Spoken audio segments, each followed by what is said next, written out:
Bago ang lahat, matapos ang impressive debut niya laban sa OKC Thunder, bumalik si Cooper Flagg para ipakita na hindi fluke ang unang performance niya. Sa laban nila kontra Hornets, kahit preseason pa lang, parang veterano na agad ang kilos ni Flagg sa court.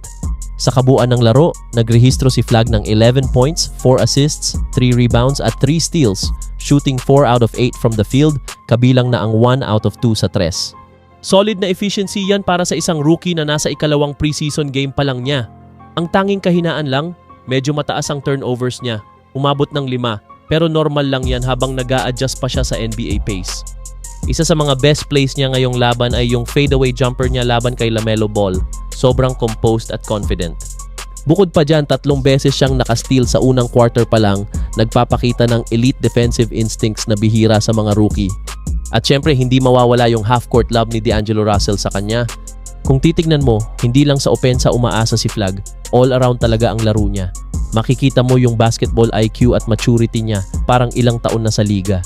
Kahit may mga pagkakamali pa, halatang mabilis matuto at may mataas na confidence level ang batang to.